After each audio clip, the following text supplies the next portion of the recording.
Nossa mensagem nessa noite é ser nova criatura. E o texto da nossa reflexão é o texto da segunda carta de Paulo aos Coríntios, no capítulo 5, no versículo 17. Pelo que se alguém está em Cristo, nova criatura é, as coisas velhas se passaram, eis que tudo se fez novo. Se alguém está em Cristo, nova criatura é, as coisas velhas se passaram, eis que tudo se fez novo. Amém? Eu fiz um postzinho, os irmãos receberam, pelo menos os que fazem parte da minha rede social, e de propósito eu coloquei uma foto minha antiga e uma foto mais recente, como se dizer para os irmãos, como se demonstrar para os irmãos que eu iria falar sobre a minha própria vida, meu próprio testemunho. Fiz isso de propósito, mas não é isso que eu vou fazer hoje. Não é isso que eu vou fazer, eu não vou falar sobre o meu testemunho. Eu fiz aquilo para provocar, porque eu que tenho uma vida bem complicada, bem difícil, é muito comum quando se fala em nova criatura, em vida nova, em transformação, as pessoas pensarem logo num testemunho forte como o meu. Aliás, o texto e a canção que me acompanham nesses 32 anos, desde quando eu me converti, é justamente esse texto que nós lemos, né? De 2 Coríntios 5,17, e a canção é Jesus Cristo mudou meu viver. São dois temas que têm tudo a ver comigo. Mas eu quero perguntar para você, e essa é a minha pergunta de hoje, a pergunta da minha reflexão, a nossa premissa da nossa reflexão dessa noite. Será que ser nova criatura só se configura quando alguém passa por experiências tão terríveis quanto aquelas que passei na minha vida e que quase todo mundo conhece? 32 anos contando minha história, são poucas pessoas que não a conhecem, né? Um livro já com 12 edições publicadas. A gente tem falado em lives, essa semana mesmo, na quarta-feira, eu falo numa live sobre esse assunto. Na sequência já tem um programa de televisão que foi gravado desde a Argentina, que vai falar sobre esse assunto. No dia 4 eu vou fazer outra live sobre isso no Rio de Janeiro. Então, quer dizer, todo mundo conhece a minha história, mas o que eu quero perguntar é, será que ser nova criatura só se configura quando alguém sai de uma vida porca, imunda, como aquela que eu saí, que eu vivi? Ou será que todos nós precisamos passar por este processo e nos transformarmos em nova criatura? Eu sei que a minha vida foi um milagre de Deus, não tem dúvida disso. Eu, melhor do que ninguém, sei por onde eu passei. Sei as coisas que eu vivi, e essa semana, quando gravava esse programa que vai... Aliás, eu sou um das pessoas que dirigem esse programa, né? Lá da Argentina. Eu reconheço, e eu disse isso no programa, reconheço que minha vida é um milagre mesmo. Eu, melhor do que ninguém, sei disso, eu sei o que eu vivi com profundidade. E sei quem eu sou hoje e reconheço que a minha vida é um milagre, porque eu não poderia estar vivendo a vida que eu vivo, não fosse um milagre grande da parte de Deus, que pudesse transformar a minha vida, meus conceitos, meus valores, que pudesse me transformar por inteiro. Mas eu quero dizer para você, eu quero afirmar, que todos nós, independente de terem vivido uma vida complicada como a minha, também temos testemunhos de vida e milagres na nossa vida. Eu acredito que cada pessoa que já tem um relacionamento estabelecido com Deus e que nos ouve aqui hoje, também tem testemunhos de milagre, porque Deus não transforma somente bandidos em pessoas do bem. Deus está transformando também mentirosos, pessoas de mau caráter, religiosos, alcoólatras, pessoas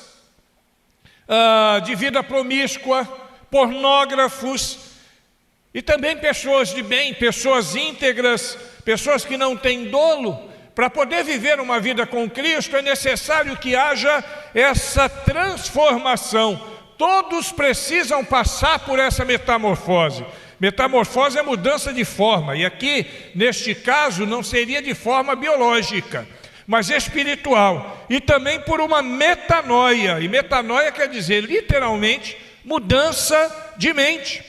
E independente do status quo da pessoa, independente da sua condição social, da sua intelectualidade, independente da sua cultura, da sua raça ou de qualquer outro detalhe da sua vida, as pessoas precisam passar por este processo.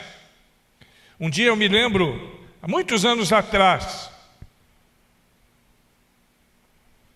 uma pessoa disse para mim mais ou menos o seguinte: pastor, eu queria ter vivido a vida que você viveu, para poder ter experimentado todos os milagres de transformação que o Senhor experimentou.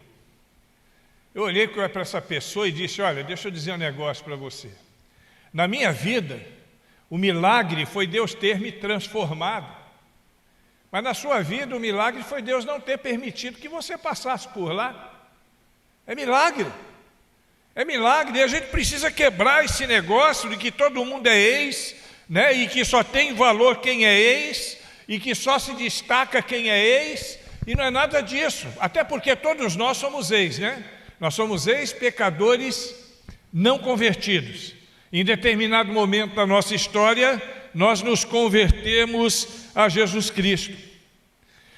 Todos os que têm uma experiência genuína, verdadeira com Cristo, podem ser considerados e devem ser considerados novas criaturas, porque todos precisam passar por esses processos que eu falei, de metamorfose, de metanoia, para que sejamos então em Cristo e para Cristo, novas criaturas de fato.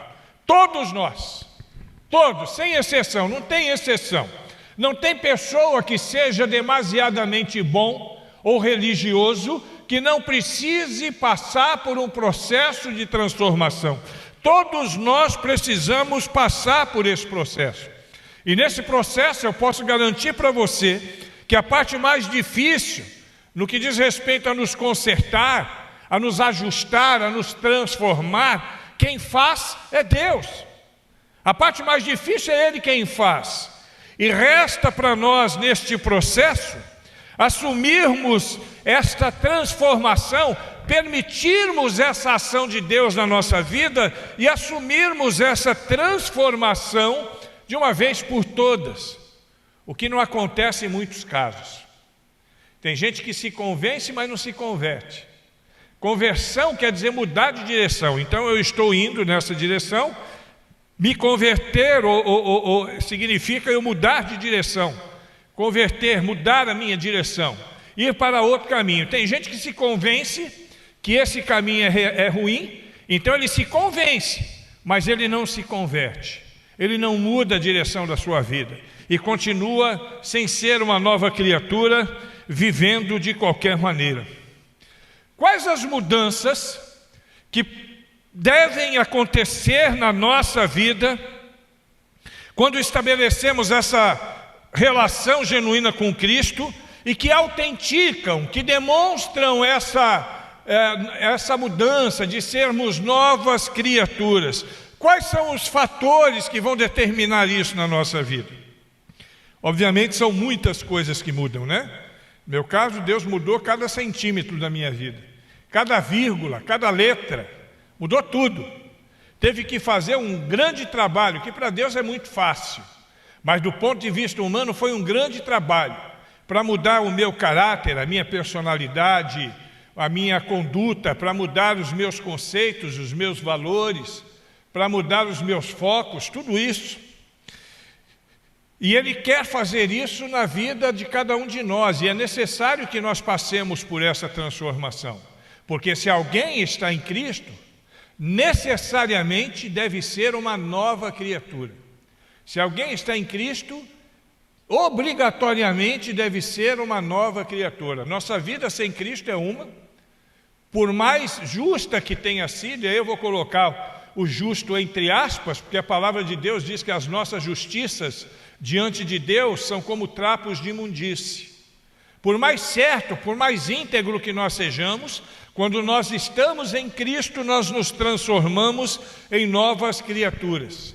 E existem várias coisas que caracterizam essa mudança, várias questões. Eu quero citar somente algumas, até porque eu não teria tempo hábil em uma única preleção de falar sobre todas essas mudanças, mas eu queria citar meia dúzia dessas mudanças que caracterizam de fato esse processo que nós passamos de conversão, de transformação, de metanoia, de metamorfose que nos foi concedida por Cristo Jesus. Eu queria muito que você acompanhasse isso com carinho, porque eu quero que nessa noite você entenda que não somente um ex-marginal como eu, um ex-macumbeiro como eu, um ex-bandido como eu precisa passar por essa transformação, mas mesmo aqueles que não são ex coisa alguma, que sempre tiveram uma vida normal, que sempre tiveram uma vida comum, precisam também passar por esta transformação.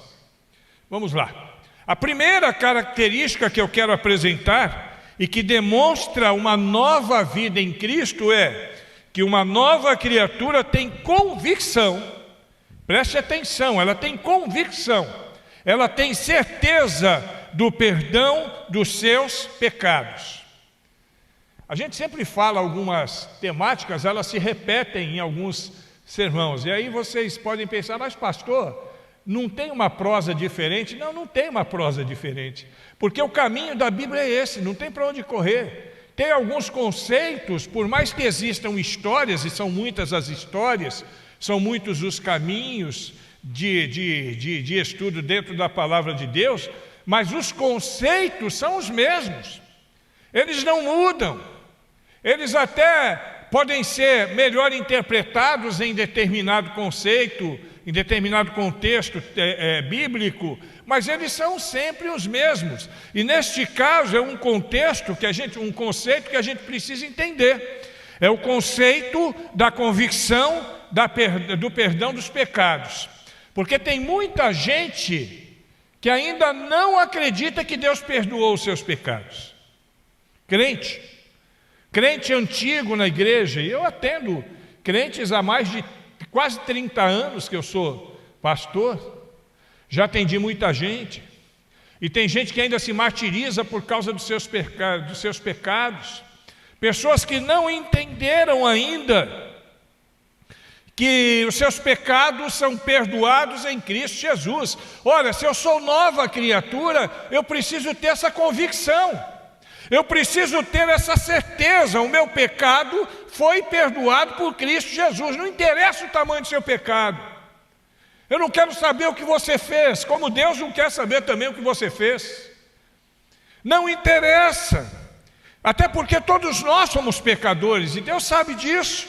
Lucas 5, 31 e 32 diz assim: Jesus lhes respondeu: não são os sãos que têm saúde, que precisam de médico, mas sim os doentes. Eu não vim chamar justos, mas pecadores ao arrependimento. Jesus é quem nos dá essa convicção. Jesus é quem fala conosco com bastante força, com uma verdade bastante completa, de que Ele é quem nos chamou para esse arrependimento. É Ele quem nos perdoa os pecados. Então eu não preciso ficar desesperado por causa do meu pecado. Pastor, você não faz ideia do que eu fiz na minha vida. Você não faz ideia do que eu fiz na minha vida. E eu tenho a convicção de 1 João capítulo 1, versículo 7, que o sangue de Jesus Cristo purifica o homem de todo pecado. Ponto final. Não tem pecado que não seja perdoado. Existe um caminho para isso, é claro. No mesmo livro de 1 João, no capítulo de número 1, versículo 9, diz assim: se confessarmos os nossos pecados, Ele é fiel e justo para perdoar os nossos pecados e nos purificar de quê? De toda injustiça. É confessar o pecado a Deus, é admitir, aliás, eu quero dizer para você, que é admitir aquilo que ele já sabe. Ou você acha que Deus não sabe dos seus pecados? Será que alguém acha que tem pecados ocultos? Não existe pecado oculto. Pode ocultar do pastor, pode ocultar do pai, da mãe, do marido, da esposa, pode ocultar da família, dos amigos, dos irmãos, mas de Deus não dá para ocultar. Então, quando você confessa os seus pecados a Deus, você está expressando com o seu próprio lábio, com a sua boca, que você reconhece que aquilo é ruim para a sua vida, para a sua relação com Deus, para a sua relação com os seus irmãos, para a sua relação consigo mesmo. E quando você confessa esse pecado, a palavra de Deus diz que nós alcançamos a misericórdia da parte de Deus. E se você é nova criatura, você confessa o seu pecado. E se você confessa o seu pecado, Deus te perdoa. E pode ter certeza, a Bíblia diz que Deus pega os nossos pecados e lança no mar do esquecimento. Isso a Bíblia diz. Mas tem uma coisa que a Bíblia não diz, que está nesse mesmo contexto. Deus pega os nossos pecados, lança no mar do esquecimento e coloca uma plaquinha lá: é proibido pescar. Porque ali ele vai ficar, no mar do esquecimento. Deus não resgata os nossos pecados. A palavra de Deus diz em Salmo de número 86, no versículo 5, o seguinte: pois tu, Senhor, és bom e pronto a perdoar, e abundante em benignidade para com todos os que te invocam. Se alguém está em Cristo, quer dizer, se alguém invoca Jesus Cristo, se alguém cede a sua vida para Jesus entrar, se alguém está disposto a viver na vida com Cristo, é nova criatura. E esses que invocam ao Senhor, todos esses que invocam ao Senhor, recebem o perdão, a benignidade do Senhor, que é abundante, não falta. Pelo contrário, sobra na nossa vida.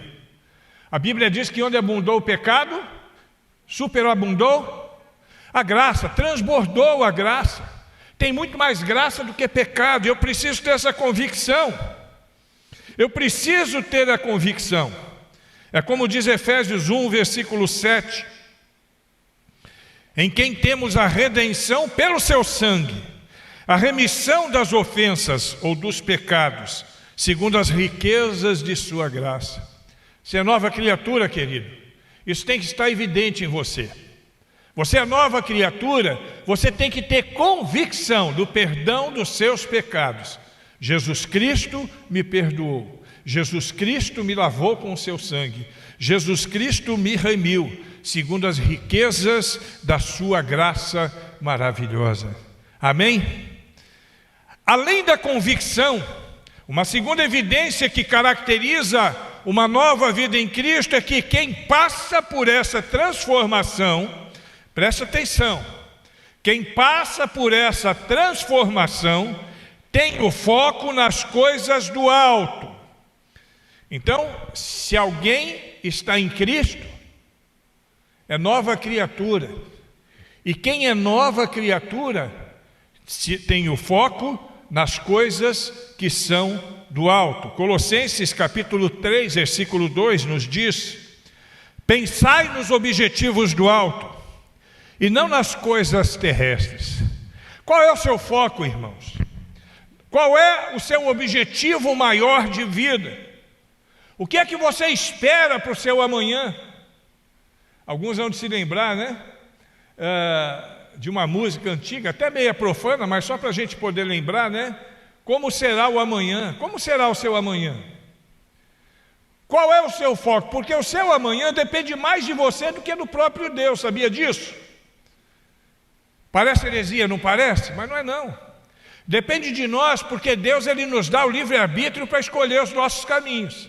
Se você escolher caminhos errados, você vai pagar o preço por isso. Porque tudo aquilo que o homem semeia, ele colhe. Mas se você tem foco nas coisas de Deus, você vai chegar no seu alvo, que são as coisas de Deus. Você vai crescer a cada dia. você vai melhorar a sua relação com Deus. E quando você melhora a sua relação com Deus, você melhora a sua relação com a vida. Deus não precisa de nós, não, irmãos. Nós é que precisamos de Deus. Se você quiser ajeitar ou destruir sua vida, o problema é seu. Mas o que Deus quer é que nós tenhamos vida em abundância. E para isso Ele já nos diz, na sua palavra, que nós estamos ouvindo aqui hoje: se alguém está em Cristo, é nova criatura. As coisas velhas, os objetivos antigos, os focos antigos, já passaram. Tudo se fez novo. São novos objetivos de vida. Onde é que você quer estar daqui 5 anos? Pastor, eu não sei, de repente daqui 5 anos eu estou com Deus. Glória a Deus, já é um alvo bom alcançado, né? Se daqui a 5 anos eu estiver com Deus, eu estou feliz. Mas se eu não estiver na glória com Deus, na terra eu vou continuar estando com Ele. Quero crescer todos os dias para a glória do nome do Senhor Jesus. Esse tem que ser o nosso foco. Filipenses 3, capítulo 3, versículos 13 e 14. Irmãos, não penso que eu mesmo já o tenha alcançado, mas uma coisa eu faço. Olha o que Paulo fala à igreja de Filipe: esquecendo-me das coisas que ficaram para trás, porque as coisas velhas se passaram, e avançando para as que estão adiante, prossigo para o alvo, a fim de ganhar o prêmio do chamado celestial de Deus em Cristo Jesus. Prosseguir para o alvo, irmãos. Você não pode ter um alvo nas costas, você não tem olho na nuca. O seu alvo tem que estar na frente. É na frente. Você tem que prosseguir para frente, tem que andar para frente. Quem anda de lado, quem anda para trás é caranguejo. Nós temos que andar para frente, prosseguindo a cada dia, a fim de ganhar o prêmio do chamado celestial, chamado para os céus. Chamado celestial significa chamado para os céus. Deus está nos chamando para viver com Ele.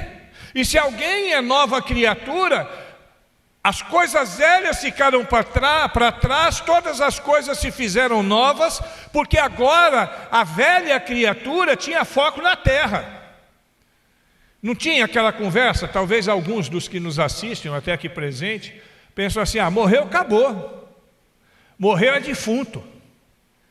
Então tem que aproveitar enquanto está vivo. Isso é foco nas coisas da terra. Eu tenho que curtir enquanto eu posso. Enquanto não sou velho, enquanto tem dinheiro, enquanto tem saúde. Isso é foco nas coisas da terra. Eu tenho que curtir no meu Senhor.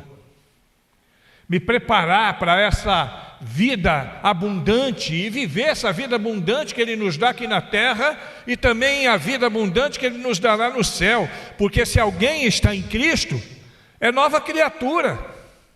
Aqueles alvos não são mais os mesmos, eles mudaram. É o que Paulo diz agora aos Coríntios: não corro como quem corre sem alvo, e não luto como quem apenas soca o ar. Ele fala isso aos Coríntios, na primeira carta de Paulo aos Coríntios, no capítulo 9, no versículo 26. Ele tem alvo, ele não está de bobeira não, ele não está dando soco no ar não, ele sabe exatamente o que ele quer, ele sabe exatamente para onde ele vai. E você, irmão, você sabe para onde você está indo? Você tem isso definido na sua vida? Qual o seu alvo? Porque se você é nova criatura, os seus alvos devem ter mudado. Se você é nova criatura, os seus objetivos precisam ter mudado. Jesus fala lá em Mateus 6,33: buscai primeiro, acima de tudo, prioritariamente o reino de Deus e a sua justiça. E aí todas as coisas vos serão acrescentadas. Percebe isso? Foco, e o foco traz resultados. Mas ainda uma terceira evidência que caracteriza uma nova vida em Cristo, além da convicção dos pecados e do foco nas coisas do alto, é que uma nova criatura em Cristo, ela vive sempre para a glória de Deus. Deixa eu perguntar uma coisa para vocês, isso é sério. Você vive para a glória de Deus? O seu dia a dia caracteriza você como uma pessoa que vive para a glória de Deus? Na sua casa, quando você está longe, porque é fácil às vezes viver para a glória de Deus dentro da igreja, né? Na igreja é fácil. Você vem para a igreja com esse espírito de adoração, traz uma Bíblia, traz o seu dízimo, é fácil. Mas e lá em casa? É do mesmo jeito? Você vive para a glória de Deus? As suas ações, elas caracterizam que você vive para a glória de Deus, porque se alguém está em Cristo, ele é uma nova criatura, e a nova criatura sempre vive para a glória de Deus. 1 Coríntios 10, 31 diz assim: quer vocês comam, quer bebam, quer façam qualquer coisa, façam tudo para a glória de Deus. Essa é a pergunta. A nossa postura tem sido essa. Está vendo como é muito mais do que apenas ser um ex-bandido transformado? Se aplica na vida de qualquer um, Bruno. Se aplica na vida de qualquer um de nós. Eu preciso viver para a glória de Deus. Porque se eu sou nova criatura, as coisas velhas que era viver segundo para a minha própria glória, para a glória dos homens, as coisas velhas se passaram e tudo se fez novo. Agora eu vivo para a glória de Deus. Simples assim. Isaías 60, versículo 1. Levante-se e refuja, porque chegou a sua luz e a glória de Deus raia sobre você. Presta atenção, irmãos. Isso é muito sério. Ser crente não é apenas ter uma opção religiosa, não. É mais do que isso. É ter um estilo de vida. É ter uma vida caracterizada por aqueles que, entre outras coisas, vivem para a glória de Deus. Em todas as nossas ações, é como Paulo diz aos Gálatas, no capítulo 2, 20, eu fui crucificado com Cristo. Assim já não sou mais eu quem vive, mas Cristo vive em mim. A vida que agora vivo no corpo, vivo-a pela fé do Filho de Deus, que me amou e se entregou para mim, por mim. Isso é viver para a glória de Deus. Não sou mais eu quem vivo, Cristo vive em mim. Vivo para a glória de Deus, porque quem está em Cristo é nova criatura. Eu não vivo mais para mim mesmo. Quem está em Cristo é nova criatura. Cristo vive em mim. Por isso eu sou nova criatura, porque Cristo vive em mim. Glória a Deus. Precisamos ter essa convicção também. Precisamos viver nessa relação profunda com Deus. Vamos lá, convicção de pecado, foco nas coisas do alto, vida para a glória de Deus. Mas tem ainda uma quarta característica, que é básica e real. Quem é nova criatura, presta atenção, se afasta do pecado.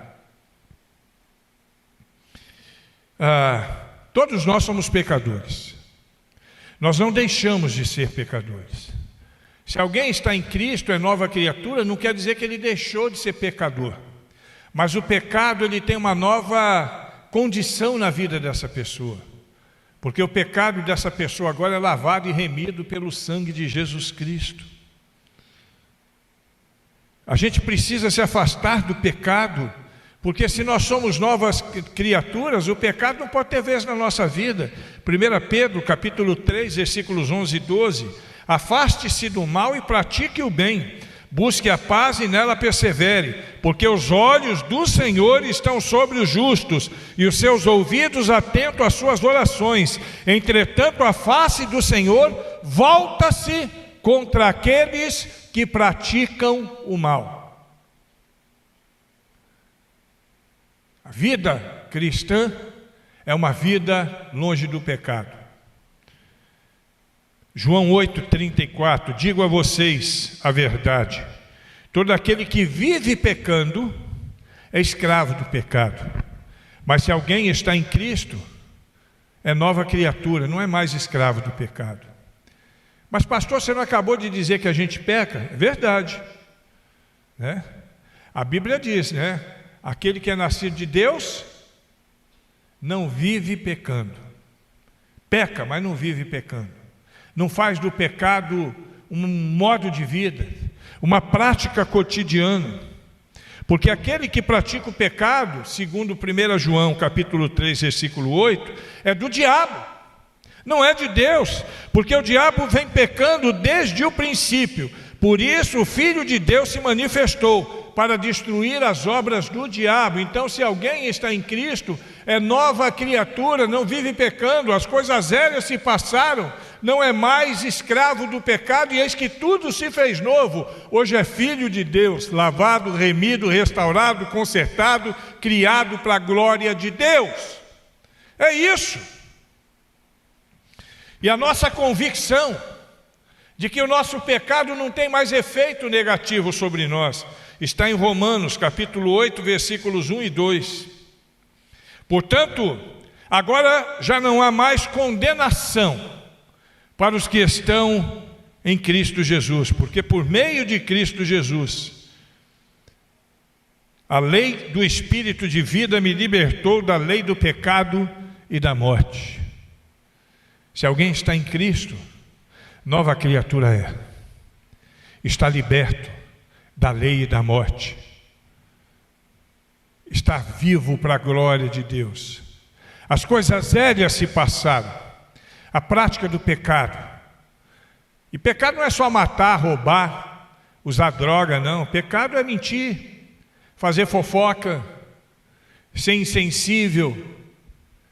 Pecado é você não viver segundo os preceitos de Deus para a sua vida. A palavra pecado quer dizer literalmente errar o alvo, é quando eu me afasto de Deus, quando eu erro no que diz respeito àquilo que Deus tinha para a minha vida, aquilo que Deus desejava para mim.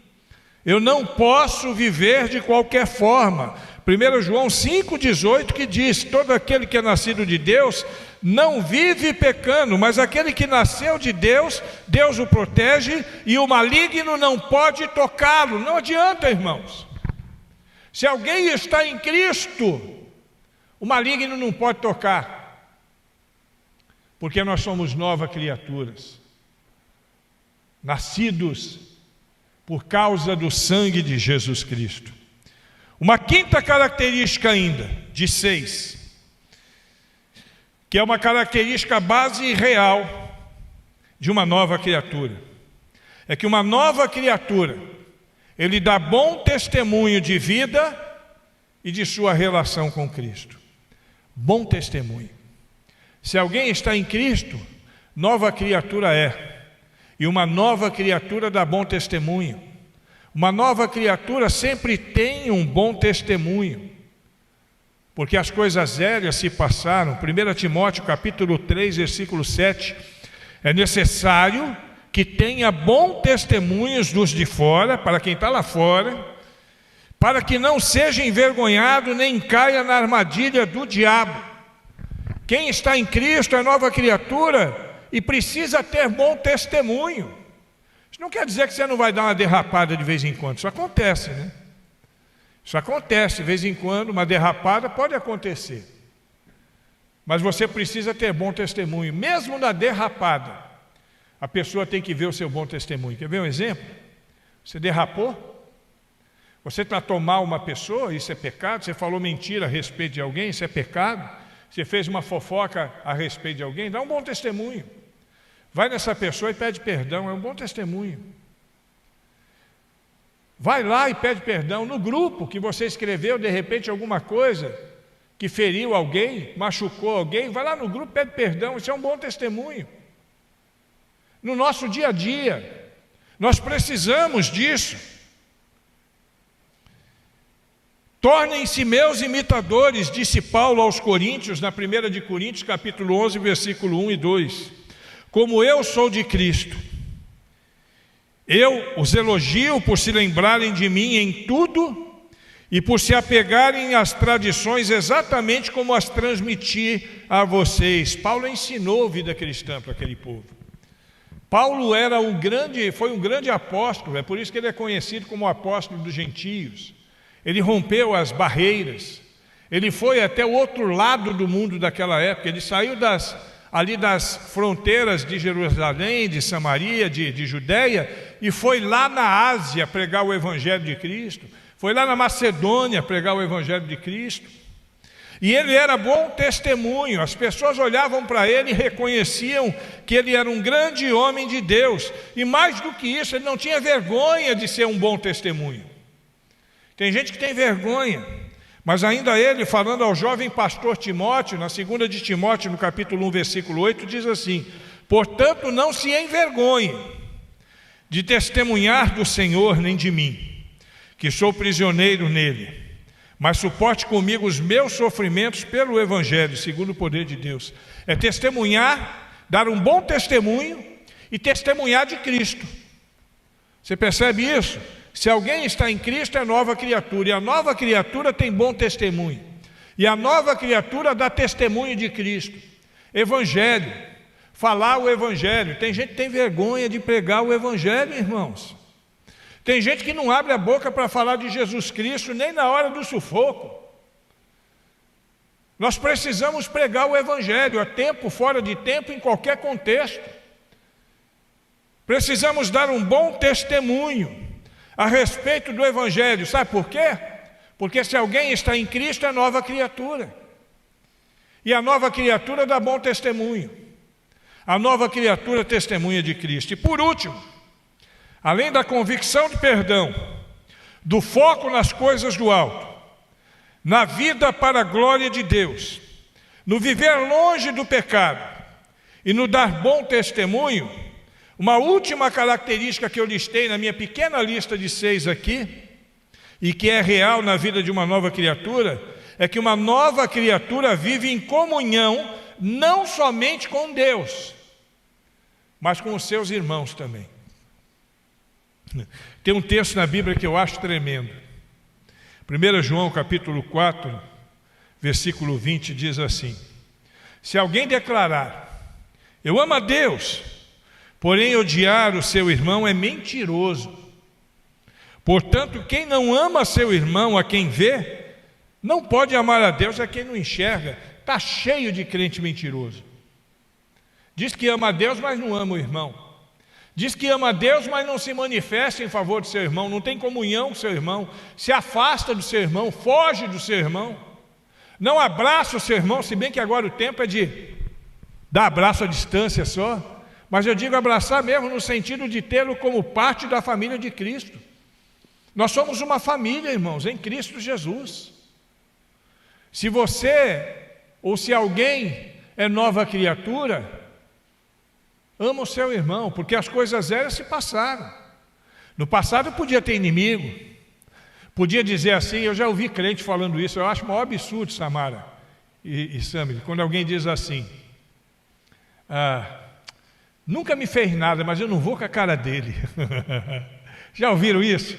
Isso é o maior absurdo da vida que eu já ouvi. Se nunca me fez nada, por que eu não vou com a cara dele? Né?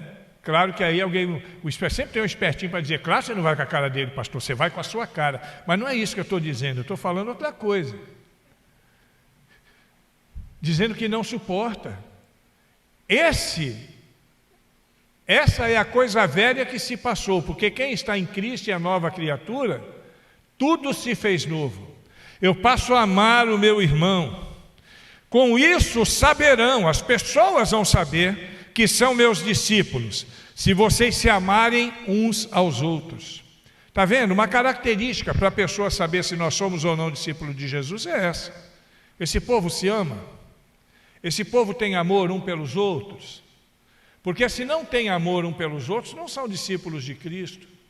O discípulo de Cristo ama uns aos outros. 1 Tessalonicenses 5,11, por isso, exortem-se, edifiquem-se uns aos outros, como de fato vocês estão fazendo. Glória a Deus, quem está em Cristo e a nova criatura, vive a mutualidade. Você sabe o que é mutualidade? Mutualidade é, sempre que a gente diz assim, uns aos outros, nós estamos falando em mutualidade, né? É esse compartilhar. A Bíblia tem várias expressões de mutualidade, principalmente no Novo Testamento. E se nós já nascemos de novo, se nós somos nova criatura, nós precisamos viver a mutualidade, nós precisamos viver uns aos outros juntos, porque Provérbios 27:17 diz assim, que o ferro afia o próprio ferro, E como o ferro afia o próprio ferro, assim o homem afia o seu companheiro. Juntos somos mais fortes, irmãos. Juntos somos mais fortes. Eclesiastes 4, de 9 a 12, diz assim: é melhor ter companhia do que estar sozinho, porque maior é a recompensa do trabalho de duas pessoas. Se um cair, o amigo pode ajudá-lo a levantar-se. Mas pobre do homem que cai e não tem quem o ajude a levantar-se. E se os dois dormirem juntos, vão se manter aquecidos. Como, porém, manter-se aquecido sozinho? Um homem sozinho pode ser vencido, mas dois conseguem defender-se. Um cordão de 3 dobras não se rompe com facilidade. Esse é o princípio da comunhão na igreja, irmãos. Juntos, um com o outro. Juntos, uns aos outros. Gálatas 6, versículo 2: levem os fardos pesados uns dos outros, e desta forma, dessa maneira, cumprirão a lei de Cristo. Se alguém está em Cristo, é nova criatura, e a nova criatura leva o fardo um dos outros. As coisas velhas já passaram, eu não sou mais peso para o meu irmão, para o meu amigo. Tudo se fez novo, agora ele é que eu vou carregar nas costas, se necessário. Caminhar mais uma milha. Se pedir a minha túnica, eu dou, tranquilo. É desse jeito. E para encerrar, o último versículo, eu quero trazer aqui uma característica básica da igreja, aonde estava cheia de novas criaturas. Pessoas que as coisas velhas se passaram e tudo se fez novo. Em Atos 2, 44 a 47. E os que criam, aqueles que nasceram de novo, mantinham-se unidos e tinham tudo em comum, vendendo suas propriedades e bens, e distribuíam a cada um conforme a sua necessidade. Todos os dias continuavam a reunir-se no pátio do templo. Partiam o pão em casa e juntos, e participavam das refeições, com alegria e sinceridade de coração, louvando a Deus e tendo a simpatia de todo o povo. E o Senhor lhes acrescentava diariamente os que iam sendo salvos. Isso é uma comunhão de pessoas que nasceram de novo, pessoas que estão em Cristo. E se alguém está em Cristo, as coisas velhas se passaram. Eles agora vivem em comunhão. Tudo se fez novo. Eles têm alegria, eles compartilham, eles vivem para a glória de Deus. E aí tem um resultado: a igreja cresce. A igreja cresce. Eu não sei se é o tempo da igreja crescer ou diminuir, que vai ter o tempo que a igreja vai diminuir, sabia disso? Sacudir a figueira, né? Sacudir a roseira para cair aquilo que está seco já. Mas a igreja do Senhor prevalece. E se alguém está em Cristo, é nova criatura. As coisas velhas se passaram, eis que tudo se fez novo.